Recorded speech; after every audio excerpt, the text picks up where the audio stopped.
Cleanup crews tackle the damage after Hong Kong protests turned violent this week.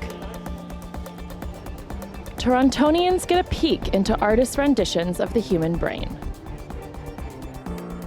Will he or won't he sign on to the Raptors? Fans follow Kawhi closely, waiting on his final decision. Humber News starts now. Hi, I'm Katrin Hodson, coming to you from our newsroom at Humber's North Campus. It's Thursday, July 4th. Here's what's making news this hour. In Hong Kong, cleanup crews have been working tirelessly in the aftermath of another protest.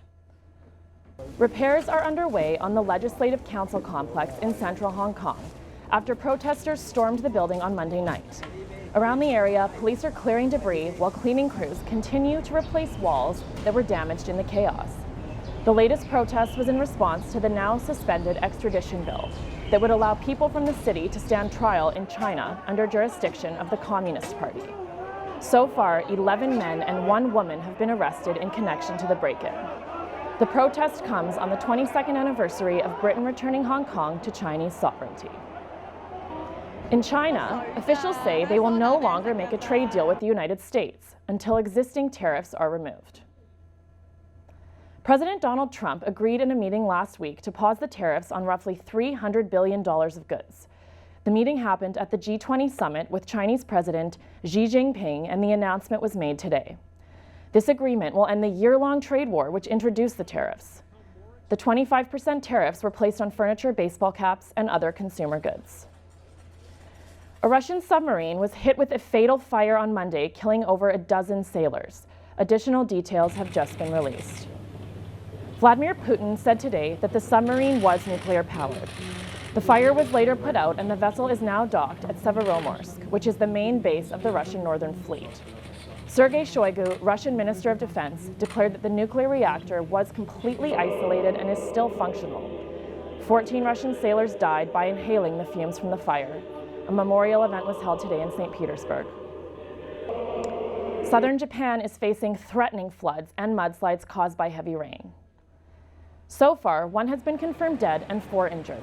Nearly 80 houses were destroyed and about 2,000 left without power in the affected cities.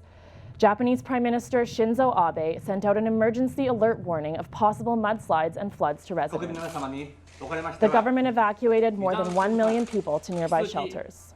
The Brain Project launched this week at Nathan Phillips Square here in Toronto.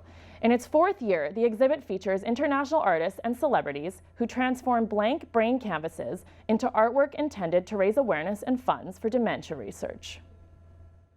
Onlookers at City Hall got the first look at 50 unique pieces of brain art, unveiled as part of the 4th annual Brain Project led by Baycrest Hospital. Like the brain, each piece of artwork is unique, representing the individual artist's interpretation and connection to brain disease. Dozens of artists over the years have contributed, and it's really very nice that each artist has a different message, very personal message about what the brain has meant to them or what Alzheimer's disease, and most of them are hopeful, some of them are sentimental, remembering people in their lives who succumbed to brain disease. According to the Alzheimer's Society of Canada, over 500,000 Canadians are living with dementia, and that number is expected to nearly double in the next 12 years.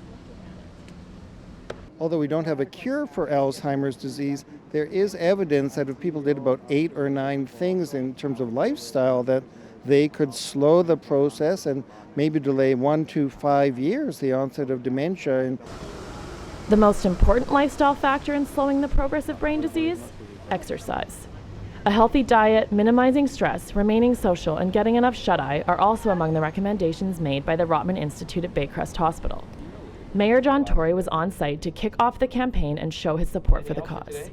All right, thank you very much. And please give as much attention as to the Brain Project as you can, because it's something that I think affects a lot of families in the city, and the work that's being done at the Rotman Institute and at Baycrest will help them in a positive way, and many families that don't even know yet that this terrible thing is coming their way. So please support them as well. Thanks very much. The Brain Project runs from July to November. All 50 brains displayed at City Hall are for sale, with proceeds going to dementia and Alzheimer's care and research, the ultimate goal of which is to find a cure. The Toronto Police are calling for the public's help in the wake of a child pornography investigation. 32-year-old William Christopher Calveria has been charged with numerous counts of making and distributing child pornography, as well as sexual assault. The alleged assaults happened at places of worship in the Filipino community in Toronto. The initial tip came from Facebook, which provided information to U.S. law enforcement about someone distributing child abuse material. It was then brought to the Toronto Police. At this point, I don't know exactly how many additional victims. We have a lot of evidence to go through. We're at early stages of our investigation, but we do know for sure there are additional victims. I have images and videos of children that I would like to identify who had interactions with Mr. Claveria. We're going to take a quick break. Until then, stay tuned to Humber News.